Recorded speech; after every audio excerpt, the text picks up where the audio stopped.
नमस्कार, आप देख रहे हैं एनडीटीवी और मैं हूं आपके साथ अनंत भट्ट। और बुलेटिन की शुरुआत करेंगे इस वक्त की बड़ी खबर के साथ जो आ रही है रायपुर से। सर्व समाज ने छत्तीसगढ़ बंद का ऐलान किया है। 24 दिसंबर को छत्तीसगढ़ बंद का ऐलान किया गया है। कांकेर में शव दफनाने के विवाद के बाद यह बंद का ऐलान हुआ है। सर्व समाज ने ईसाई मिशनरी पर धर्मांतरण का आरोप लगाया है। आपको बता दें, कांकेर के गांव में शव दफनाने को लेकर दो पक्षों के बीच काफी गहमा गहमी हुई थी और उसके बाद हालात तनावपूर्ण बन गए थे। स्थिति ऐसी आई कि पुलिस भारी संख्या में तैनात करनी पड़ी। पुलिस की मौजूदगी में शव को बाहर निकाला गया, लेकिन यह तनाव खत्म नहीं हुआ और वहां पर काफी देर तक ऐसे ही हालात बने रहे। अब सर्व समाज ने ऐलान किया है छत्तीसगढ़ बंद का और तारीख मुकर्रर की है 24 दिसंबर यानी कि कल।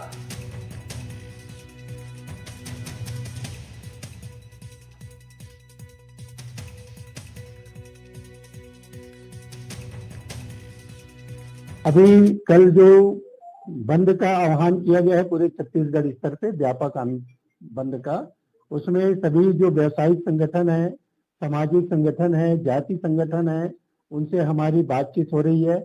आज सभी जिला मुख्यालयों में एक बड़ी बैठक हो रही है सर्व हिंदू समाज की, और वहां पर निर्णय होगी। हमारे हर जिले में 4-5 वक्ता जाएंगे और वो सभी इस धर्मांतरण के विरुद्ध में एक सामाजिक आंदोलन के रूप में, जन जागरण के रूप में अपनी बात रखेंगे। और अब हम सीधे रुख करेंगे, हमारे संवाददाता जुल्फिकार हमारे साथ जुड़ गए हैं और जानकारी देने के लिए। जुल्फिकार, पिछले हफ्ते की बात है, हमने देखा काफी तनाव हुआ था, पुलिस बल तैनात कर दिया गया था, पुलिस बल की मौजूदगी में शव को निकाल भी लिया गया था। आखिर ये बंद का ऐलान अब क्यों किया जा रहा है? क्या अभी भी सर्व समाज का मानना यह है कि उन्हें इंसाफ नहीं मिला? हाँ, बिल्कुल यही वजह है कि सर्व समाज में अलग अलग समाज के लोग शामिल हैं, आदिवासी वर्ग के अलग अलग वर्ग के लोग शामिल हैं। और उनका सीधे तौर से ये कहना है कि उस क्षेत्र में, खासकर बस्तर के अंदरूनी इलाकों में, ईसाई मिशनरियों के द्वारा बड़े पैमाने पर धर्मांतरण किया जा रहा है और ये पूरी तरीके से अवैध है। क्योंकि जो लोग भी धर्मांतरित हो रहे हैं उनका कलेक्टर की ना तो सूचना दी जाती है, ना इस तरीके से कोई रिकॉर्ड है कि वो ईसाई धर्मावलंबी हो गए हैं, उन्होंने अपना मतांतरण कर लिया है।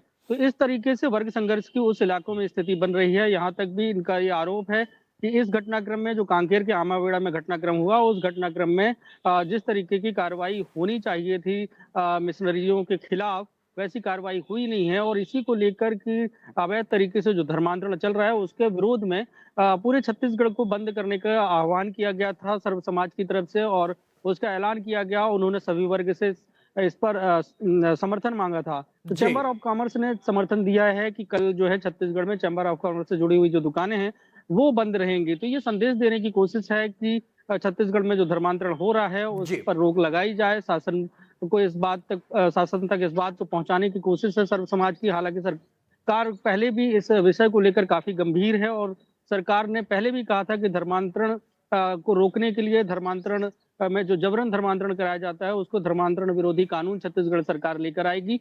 और हालांकि ये शीतकालीन सत्र में लाया जाना था, लेकिन उसके प्रावधानों और सजा के प्रावधान में सहमति न बनने की वजह से उसे रोका गया।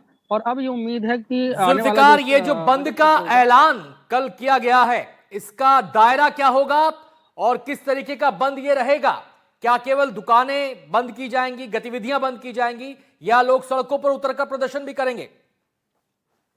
ये जो बंद है, ये बंद का सीधे तौर से उन्होंने कहा कि संवैधानिक तरीके से, शांतिपूर्ण तरीके से सर्व समाज का ये आह्वान है कि एक संदेश जाना चाहिए कि वो धर्मांतरण के खिलाफ हैं। और जो ईसाई मिशनरी बस्तर के अंदरूनी इलाकों में जिस तरीके से अवैध धर्मांतरण करा रहे हैं उसके वो विरोध में है। ऐसे में सभी समाज के वर्गों को सामने आकर उनका समर्थन करना चाहिए। तो सर्व समाज के जो लोग हैं वो कुछ लोग सड़कों पर उतरेंगे। और इसके साथ ही क्योंकि चैम्बर ऑफ कॉमर्स ने समर्थन दे दिया है कि सामान्यतः इस तरह की स्थिति तब बनती है जब कोई भी संगठन बंद का आह्वान करता है और व्यापारिक प्रतिष्ठान, खासकर अगर देखें तो बंद के समय में व्यापारिक प्रतिष्ठानों को ही बंद किया जाता है और उनका समर्थन पहले से मिल गया है। तो मतलब साफ है कि ज्यादातर जो दुकानें हैं छत्तीसगढ़ के अलग अलग जगहों की, वो बंद होती हुई अपने आप नजर आएंगी क्योंकि चैम्बर ऑफ कॉमर्स ने समर्थन दिया है। तो ये बताने की कोशिश है कि सभी वर्ग के लोग ये चाहते हैं जी कि अवैध बिल्कुल, तरीके यही से जो बताने की धर्मांतरण कोशिश है कि उस पर रोक समस्या लगे। गंभीर है, इस पर ध्यान देने की जरूरत है और पहली बार नहीं है जब इस मसले को लेकर छत्तीसगढ़ में आवाज उठी है। लगातार ये आवाज बुलंद हो रही है, लगातार शिकायतें आ रही हैं, लेकिन जो आरोप लगते हैं धर्मांतरण के वो खत्म नहीं होते और जो धर्मांतरण कराने वाले हैं वो भी मौजूद रहते हैं। तो सवाल ये कि आखिर क्यों? बहुत बहुत शुक्रिया जुल्फिकार आपका इस पूरी जानकारी के लिए। अगली खबर का रुख करते हैं। दमोह से यह खबर आ रही है, गिट्टी से भरा ट्रक पुल से नीचे गिरा, ट्रक में सवार 3 लोगों की इस हादसे में जान चली गई। एक शख्स की गिट्टी के नीचे दबे होने की आशंका है। जेसीबी की मदद से गिट्टियां हटाई जा रही हैं और उस शख्स की तलाश की जा रही है। तलाश में नहीं मिला कोई शख्स, फिलहाल का अपडेट अब तक का ये है। तो ये उस ट्रक की तस्वीरें हैं जिसमें गिट्टियां ले जाई जा रही थी। ये ट्रक अचानक गिर गया और आप देख सकते हैं ट्रक पूरी तरह से क्षतिग्रस्त हो गया है। गिट्टियों से भरा ये ट्रक था। 3 लोगों की मौत इसमें हुई है और ये अंदेशा जताया गया था कि एक शख्स गिट्टियों के नीचे दबा हो सकता है, लेकिन अब तक जो जांच पड़ताल हुई है, जो गिट्टियों में तलाश हुई है, उसमें किसी शख्स के दबे होने की कोई जानकारी फिलहाल नहीं मिली है।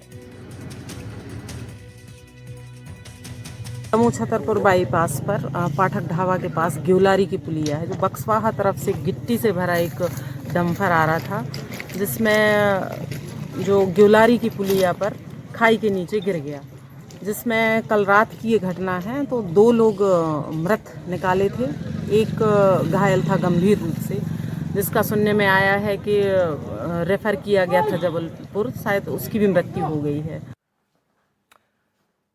हम सीधे रुख करेंगे, हमारे संवाददाता आजम खान हमारे साथ जुड़ गए हैं और जानकारी देने के लिए हादसे के बारे में क्या डिटेल्स सामने आ रही हैं। आजम, ये ट्रक कैसे पलटा, किन हालात में पलटा और जिस एक शख्स के दबे होने की बात थी उसको लेकर क्या अपडेट है?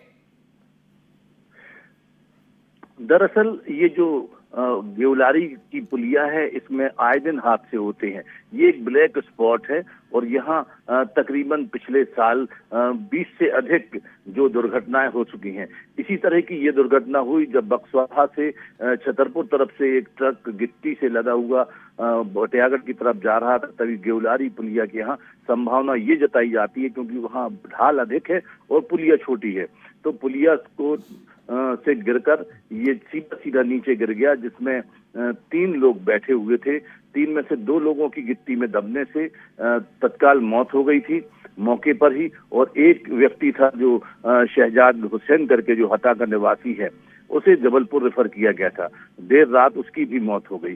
कुल मिलाकर इस हादसे में 3 लोगों की मौत हो गई। संभावना ये जताई जा रही, इस ट्रक में 4 लोग थे। तो कल रात से ही पुलिस और प्रशासन के लोग वहां लगे हुए थे। की मदद से गिट्टी खोदकर उन्होंने कोशिश की कि संभावना थी जिस तरह कि युवक हो सकता है जो गिट्टी के नीचे दबा हो, लेकिन ऐसा कुछ नहीं नजर आया अब तक।